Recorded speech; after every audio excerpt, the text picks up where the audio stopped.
आपका नाम बताइए। मेरा नाम गोविंद्र सोलंकी है। क्या मामला है ये? यहाँ से हम काम करने के लिए गए थे, केटरिंग का काम था। यहाँ से हम गए 17 तारीख को यहाँ से निकले, 18 की रात को पारसनाथ पहुँचे। वहाँ से 19 तारीख को सुबह हम वहीं चले गए थे। 19 तारीख को दिन भर हम अच्छे भरे लिए।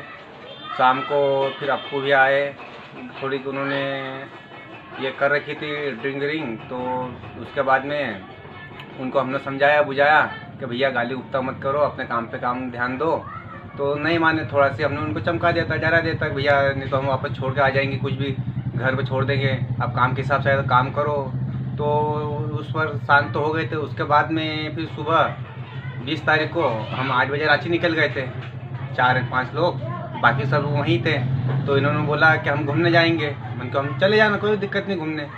तो एक दर्शन करके 12 या 1 के बीच में अप्पू भैया लापता हो गए, पता ही नहीं चला कहाँ गए। फिर हमने ढूंढने की पूरी कोशिश करी। अब तो मैं तो रांची में था, मैं तो आ नहीं पाया हूँ।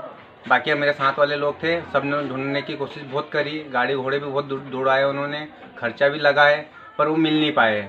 बस हमारी यही दरख्वास्त है कि सरकार से कि हमारी थोड़ा सी व्यक्ति को। आप ये बताओ, आपका नाम क्या है? मेरा नाम गोविंद्र सोलंकी है। कितने समय से उनके साथ आप काम कर रहे थे? मैं तो उनके साथ में कम से कम जानता तो हूँ मैं 5-6 महीने से, पर उनके साथ में मैंने काम किया कम से कम 15-20 रोज काम किया। कैटरिंग का नाम? नहीं, कैटरिंग का नाम नहीं, पहले उनके साथ में मैंने काम किया था, तो जान पहचान हुई। मेरे को रूम दिलाने वाले वही थे, उन्होंने रूम दिलाया मुझे।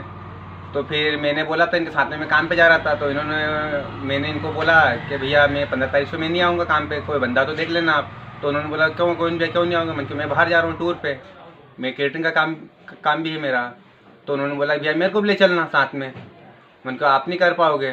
कि मैं कर लूँगा, मैं घूम फिर भी आऊँगा, बहुत दिन हो गए मुझे घूमने फिरने का, मैं घूम फिर के भी आ जाऊँगा। मैंने कहा ठीक है चलना। तो फिर उन्होंने बोला कि घर पे मत बोलना, मैं हैंडल कर लूँगा मेरे घर पे, क्योंकि मम्मी पापा जाने नहीं देंगे मुझे, कि मम्मी पापा जाने देंगे। मैंने कहा ठीक है। तो मैं सुबह भी आया था उनको पैसे देने के लिए, दीदी भी वहीं खड़े थे, अप्पू भैया मुँह हाथ धो रहे थे अंदर। तो उन्होंने बोला कि मैं आ रहा हूँ। मैंने कहा फिर मैं आ रहा हूँ, फिर 15-20 मिनट बाद में क्या हो।